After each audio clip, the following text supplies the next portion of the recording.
Öncelikle idrak edeceğimiz Ramazan-ı Şerif'in ülkemiz, milletimiz, bütün İslam alemi hakkında, bütün insanlık alemi hakkında hayırlara, iyiliklere, güzelliklere vesile olmasını Cenab-ı Hak'tan niyaz ediyorum. Bu sene farklı bir Ramazan'a, farklı bir duygularla giriyoruz.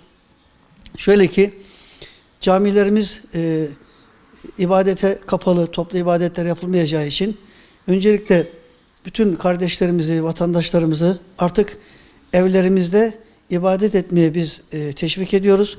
Teravihlerimizi evlerimizde eğer bir kısıtlama yoksa, herhangi bir bu hastalıkla alakalı bir sıkıntı yok ise yine sosyal mesafeyi korumak suretiyle evlerimizde aile efradımıza küçük cemaat grupları oluşturmak suretiyle evlerimizi mescide çevirelim. Her bir evimiz mescit gibi olsun. Bu Ramazan ayı boyunca yine salalar, dualar inşallah devam edecek. Mukabeleler devam edecek. Buradaki yerel bir televizyonda şu anda mukabele çekimleri devam ediyor. Burada en güzel okuyan hoca arkadaşlarımız, hocalarımız mukabeleyi okuyorlar, kaydediliyor. Onlar mütemadiyen buradaki bir yerel kanalımızda Malatya insanımızın istifadesine sunulacak. Bunun dışında her gün gece ve gündüz olmak suretiyle biz bunu yayınlıyoruz. Diyanet TV'de Kur'an öğreniyorum programları var, yarışmalar var, mukabele programları var, dini içerikli programlar var. Yani dinimizle alakalı aklımıza gelebilecek her bir soruyu Diyanet İşleri Başkanlığımız tasarladı, planladı. Bunun dışında cami görevlilerimiz kendi cemaatleriyle mümkün mertebe irtibat halinde olacaklar. Birçok cami görevlimiz, din görevlimiz sosyal vefa danışma gruplarında şu anda faaliyet gösteriyorlar. O da tabii bizim açımızdan vatandaşımızla birebir iletişim kurma açısından çok çok sevindirici. Hakeza inşallah bu Kur'an ayıdır. Bu Kur'an ayını, Kur'an'ın indirildiği bir aydır. Kur'an kelime anlamı çok okunan demek. Öyleyse tam da Kur'an-ı Kerim bu gecede, bu Kadir Gecesi'nin içinde olduğu Ramazan ayında indirildiğine göre Kur'an'ın çok okunması ama okumak yetmez. Anlamı üzerinde mutlaka düşünülmesi gerekir. Hani Akif'in söylediği gibi inmemiştir hele Kur'an, şunu hakkıyla iyi bilin. Ne mezarlıklarda okumak ne de fal bakmak için demiştir İstiklal şairimiz. Evet, Kur'an-ı Kerim okunsun, anlaşılsın, anlamak da yetmez. Onunla amel edilsin diye Cenab-ı Hak bize bu çok açık mektubunu kıyamete kadar hükmü dipdiri, canlı olacak, canlı olarak devam edecek olan bu mektubunu, ilahi mektubunu Cenab-ı Hak bize indirmiştir.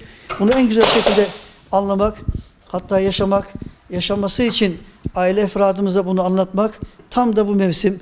İşte aile bağlarımızı güçlendirmemiz gerekiyor. Akrabalarımızla olan bağlarımızı uzaktan da olsa artık görüntülü görüşmeler var. O şekilde görüşmek suretiyle mutlaka bunları sağlamamız gerekiyor. Dua etmemiz gerekiyor. Dua ayı, sadaka ayı, fitre ayı, zekat ayı. Bu ayda verilen zekatların sevabı çok fazladır.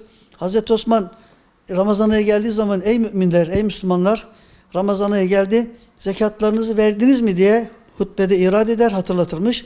Haddi zatında zekatın illa Ramazan'da verilme şartı yok. Zekatın nisabı bellidir. Onun takvimi bellidir, miadı bellidir. Ne zaman senesi dolmuş o zaman verilir. Ama niçin Ramazan'da veriliyor?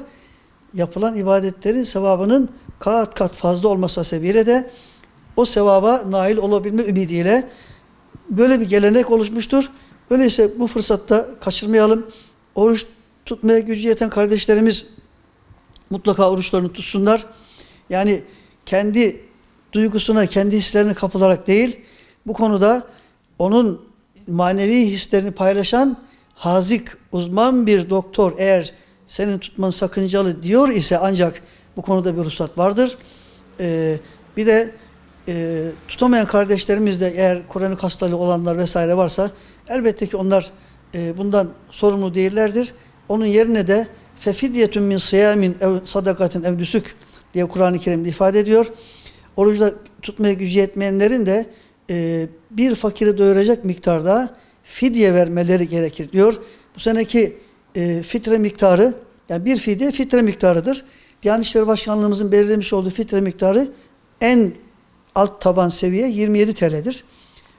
Şunu yapmayalım. 27 TL belirledi diye Herkes 27 TL'den değil, herkes sosyal yaşantısına, sosyal konumuna, statüsüne göre nasıl bir hayat yaşıyorsa o standarda göre vermesi lazım. Bu en fakirin vermesi gereken fitredir. Fitre en taban seviye budur ama üstte sınır yok. Altta sınır var, üstte sınır yok. İnşallah yapacağımız ibadetlerimizi, dualarımızı Allah kabul eylesin diyorum. Dua ve niyaz ediyorum. Cenab-ı Hak içinde bulunduğumuz bu sıkıntılı durumdan en kısa zamanda bizleri, ülkemizi, milletimizi, bütün İslam alemini, bütün insanlığı halas eylesin, kurtarsın inşallah.